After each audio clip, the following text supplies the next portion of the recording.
l'objet de notre mouvement ce matin n'est autre chose que le non-respect d'un accord qui a été signé depuis le mois de juin passé, qui n'a pas été respecté, et nous voulons que cet accord soit respecté. Cet accord de quoi? Cet accord, il y a au moins 6 points que nous avons demandé lors de la dernière grève. La finalisation des démarches pour l'acquisition des moyens logistiques pour les établissements pénitentiaires. L'ancien ministre, Maître Alain, avait fait une demande au gouvernement que les prisons, les maisons d'arrêt et les maisons centrales soient dotées des véhicules. Nous n'avons pas de véhicules pour le transport des détenus. Ni aucun chef de service n'a un véhicule de commandement. Il avait fait une demande, la demande est partie. Voilà. C'était la finalisation. L'engagement des 135 bénévoles qui ont déjà fait la formation commune de base. Normalement, un militaire bien formé, avant qu'il ne sorte du camp, doit être immatriculé. Mais nous sommes sortis du camp depuis le 23 septembre 2022. Jusque maintenant, là, ces enfants-là ne sont pas immatriculés. Ils travaillent. Et c'est eux-mêmes qui sont là pour la sécurisation du procès du 28 septembre. Ils ne sont pas pris en charge. Même la nourriture, impossible. Le transport, tout à fait un problème. Et ils ne sont pas encore payés. Et nous demandons immédiatement, sans délai, leur intégration à la fonction publique et la prise en charge effective. L'augmentation de 500 000 sur le salaire de chaque agent en guise de compensation du ravitaillement en riz.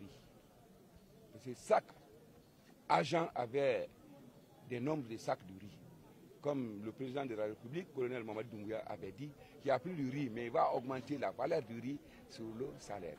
Ça a été demandé et l'accord, quand même, s'est fait.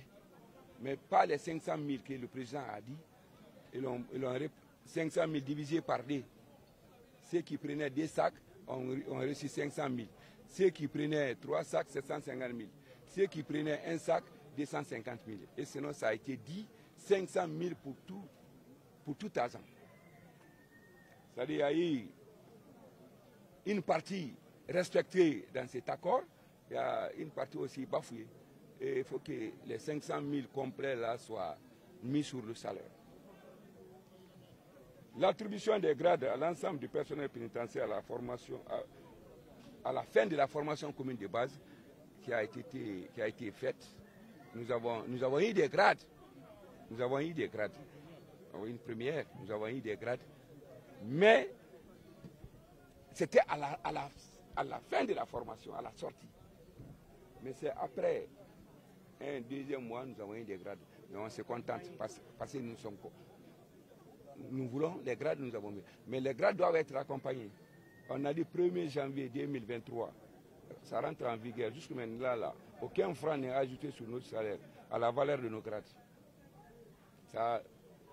Là-bas aussi, il y a une partie faite, une partie laissée en vain. La signature de l'arrêté conjoint accordant des primes et indemnités conformément au statut particulier du personnel pénitentiaire. Tout le problème se repose sur ça.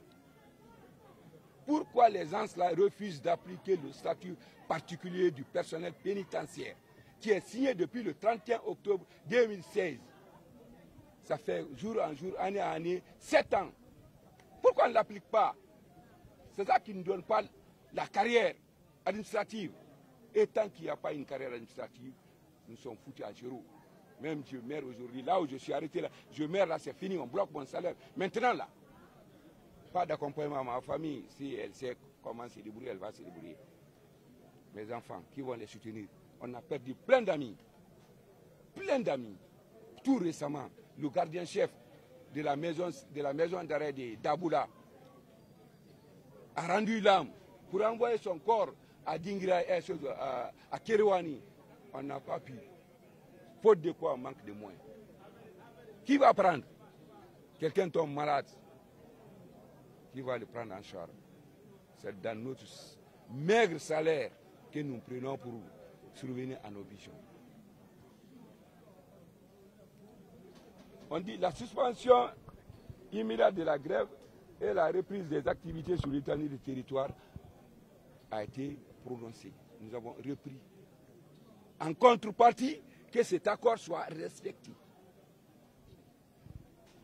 C'est un accord dont le chef de cabinet d'alors a signé. Et le président de la commission et de suivi que je suis, j'ai signé. Mais si aujourd'hui on me dit, le ministre de la Justice et des droits de l'homme me dit que cet accord-là n'a pas de valeur, que les anciens ministres-là nous ont trompés. Et nous, l'administration, c'est une continuité. Et puis la commission-là qui dissout la commission, la commission-là ne doit pas exister. Et c'est cette commission qui a pris ce corps dans la boue de 2000 jusqu'à maintenant, là, après 10 ans de travail. En 2009, nous avons déclenché une grève de 40 jours. Suite à ça, nous avons été immatriculés. C'est l'appui de cette commission. Si on dit que cette commission est bafouée, on montrera à l'opinion nationale et internationale que chaque groupement a une organisation. Ça, c'est interne. Nous sommes paramilitaires, on ne grève pas, mais on demande notre droit. Et le droit s'arrache. Et nous sommes là jusqu'à la satisfaction totale de ces points qu'on a énumérés. Si ce n'est pas fait, comme on dit, les accords n'ont pas de validité, nous aussi on met les accords là de côté, mais que nous soyons pragmatiques. Effectivement, ils étaient venus s'enquérir d'abord le motif de cette grève. On a expliqué et nous avons demandé aussi une doléance par rapport à la tenue du procès du 28 septembre aujourd'hui. Mais vous-même, vous avez compris avec l'engouement et la détermination de mes co-agents, ce n'est pas possible. Et il y a 135, tout est là. Il y a 135. Et je vais vous dire, en toute sincérité, l'administration pénitentiaire, c'est une administration comparativement aux autres, mais en Guinée ici, c'est l'administration qui est au bas de tout. Au bas de tout. Au bas de tout. Nous n'avons pas d'infrastructure. Les prisons ne sont pas... Il n'y a même pas de prison en Guinée. Qui veut l'entendre? Il n'y a même pas de prison en Guinée. C'est dans les coins où on a transformé les anciens magasins de temps colon en prison. Et à évasion, on ne cherche pas, on culpabilise. Le régisseur ou bien les gardes, on les sacrifie. Et s'il y a une prison dignement construite, est-ce qu'il y a un problème? Nos amis incarcérés suite à des évasions doivent être libérés. Doivent être libérés s'il n'y a pas une complicité. C'est ça que nous demandons. Et nous demandons la reprise de ceux qui sont suspendus depuis des mois. D'autres même sont assis à la maison, ils ne travaillent pas. Ils ne sont pas suspendus, ils ne travaillent pas. Nous, on a un plan d'action qu'on a toujours observé au cours de nos différentes grèves. On ne reçoit pas, on ne libère pas, il n'y a pas d'extraction, il n'y a pas d'ordre de mise en liberté, que ce soit provisoire, définitive ou sous contrôle judiciaire. Mais celui qui finit sa peine, on établit un certificat d'extraction de peine d'emprisonnement signé par le régisseur. Comme il est le régisseur, il signe la véracité des choses et l'intéressé est libéré. La liberté n'a pas de prix.